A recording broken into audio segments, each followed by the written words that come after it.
আসসালামু আলাইকুম আমার সিলেটি ভাই বোন আর দেশের বাইরে যারা আছেন সব কি তাহলে ভালো আছেন আজকে আমি রান্না করে দেখাইব আপনারা কেরালা আপনারা এটা রেখে কোন নামে রাখেন জানি না দেশের বাইরে বাট আমরা ডাকি কেরালা ওই হক্কা কেরালার ভিতর থেকে আমি বিসিগুন বার করে দিব একটা দিয়া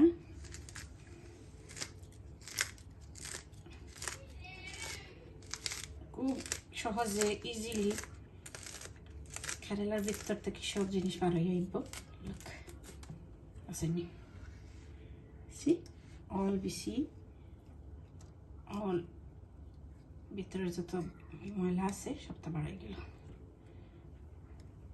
কারণ দেখা যায় যে খাটতে হইলে কেরালা খাটতে হইলে ভিতরের বিচিগুলো বাদে একটা একটা করে ক্লিন করা লাগে দেন আমরা ইজি ওয়েতে ওলা করে নিই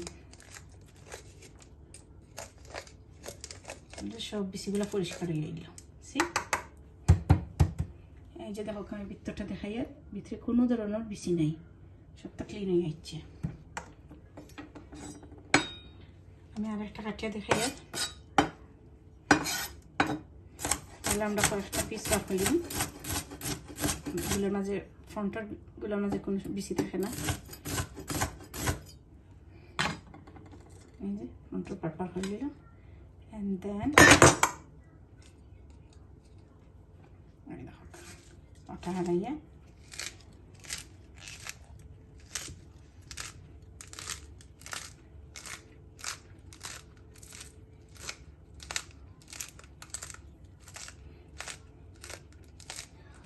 এই যে ঠান দিলাম সব বাড়িয়ে এলো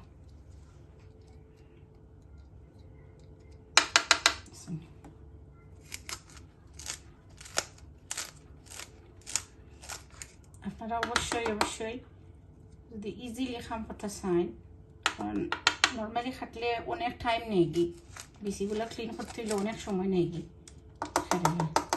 সো ইলা যদি আপনারা করিলেন ইলা একটা যদি গ্যাজেট আপনারা বড় থাকে লুক দেন আপনারা ইজি ওয়েতে বার করিয়ে নিতে পারবেন এটার লগে 3-4টা থাকে ওটা এই যে হেডগুলো থাকে সো আপনারা চাইলে ওটা খুলিয়ে অ্যাডজাস্ট করিয়ে করতে পারবেন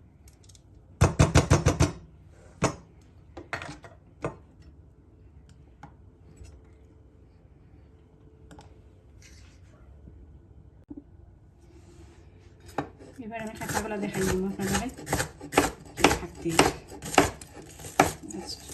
ইজি ওয়েতে কাটি নিবা লাখান আপনারা খাইনি নর্মালি আমরা ভিতরে থেকে তো বিচিগুলো পরে ছাড়াই দিছি অ্যান্ড দেন অনলি খালি আমি এগুলা কাটার আগে দই দিছিলাম ওয়াশ করে দিচ্ছি সো আপনারা আর ওয়াশ করা লাগতো না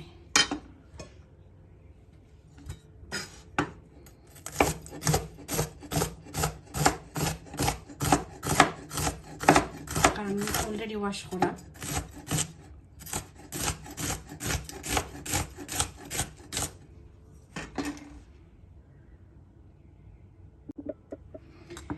এই যে দেখেন ফাইনালি আমি আমার কেরালাগুলো তুলে ফেললাম মানে কেটে ফেলেছি প্রপারলি দেখেন কত সুন্দর করে কাটা হয়েছে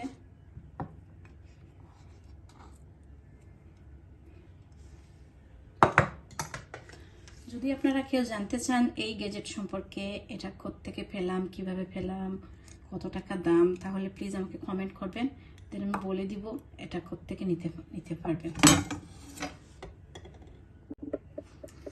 এবার আমি যেটা করব সেটা পেঁয়াজগুলো কেটে নেব এই যে একটা পেঁয়াজ কাটা হয়ে গেছে একটা বড় সাইজের পেঁয়াজ আমি নিয়ে নিয়েছিলাম কেরালা ভাজিতে দিব বলে এই যে ওটা একটু লাগতেছে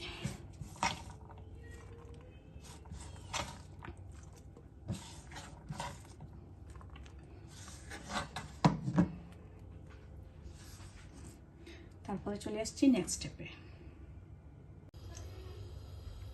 এই যে আমি কেরালাগুলো ভাজি করার জন্য আমি এখানে দিয়ে দিলাম তেল। তারপরে আমি দিয়ে দিব এক এক করে সব উপকরণ দিয়ে দিব। আসলে অনেক বেশি উপকরণ লাগবে না এখানে, বিকজ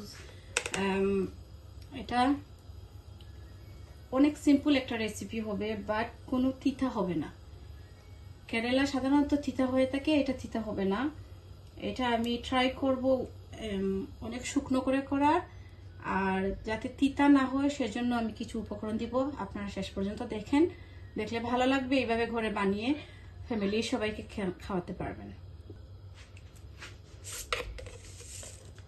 প্রথমে দিয়ে দিলাম জিরা, আস্ত জিরা দিয়ে দিলাম। জিরা ফোড়ন উঠতেছে, এখন আমি দিয়ে দিব জিরা ফোড়নের সাথে সাথে আমি দিয়ে দিব পেঁয়াজ। জিরাগুলা কিন্তু জ্বলবে না, আর অনেক বেশি লাল হবে না, না হয় জিরা থেকে একটা তিতা বেরিয়ে যাবে। এখন আমি পেঁয়াজগুলো দিয়ে দিব।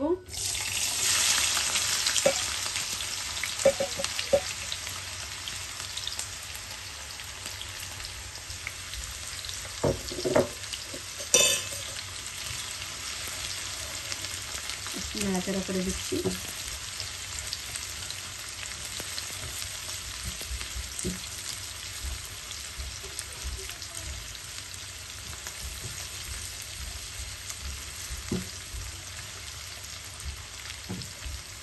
সাথে আমি দিয়ে দিব একটু গোলমরিচ।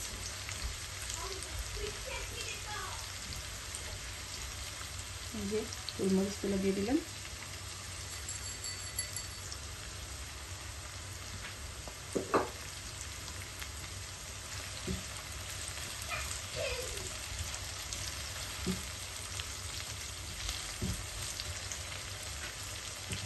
পেঁয়াজটা একটু সফট হতে থাকুক।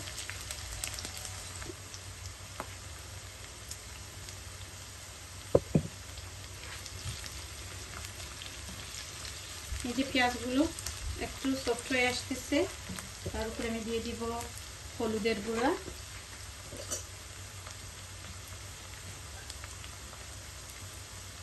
সামান্য হলুদের গুঁড়া দেবো।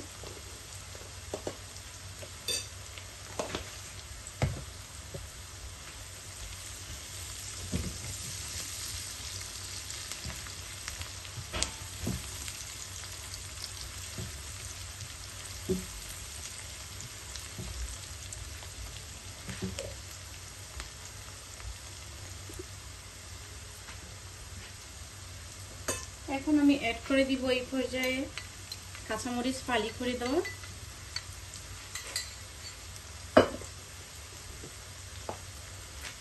আর অ্যাড করে দিব আমি স্বাদ মতো লবণ।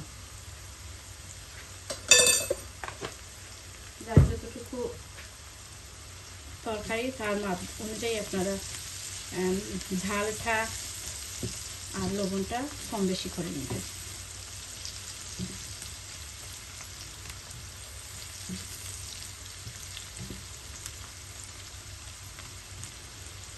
পেঁয়াজটা আমি চাই সফট হবে না, একটু ক্রাঞ্চি ক্রাঞ্চি থাকবে, তাই আমি পেঁয়াজটাকে বেশি সফট করব না। এখন এই পর্যায়ে আমি দিয়ে দিব এই যে আমার কেটে রাখা কেরালাগুলো।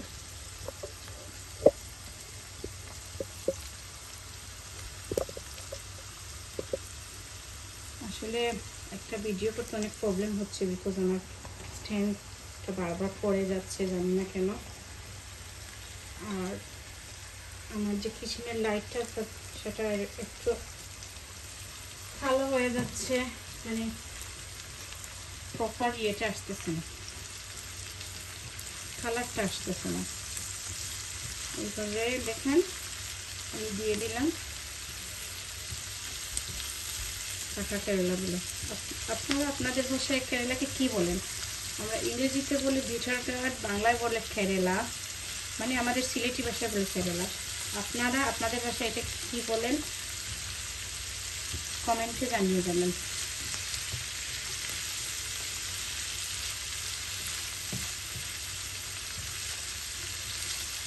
একটা দিয়ে নেড়ে ছেড়ে দিলাম।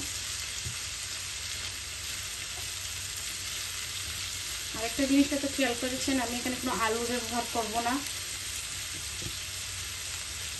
উইদাউট আলু দিয়ে শুধুমাত্র কেরালা ভাজি করবো। আর সেটা খেতেও তিতা করবে না, কারণ অনেকে আছে দুধের একটা খেতে চায় না, কারণ তিতা বেরিয়ে যায়। তাই আমি এটা এরকম করব যাতে তিতা না বেরোয় আর এটা খেতেও অসাধারণ হয়।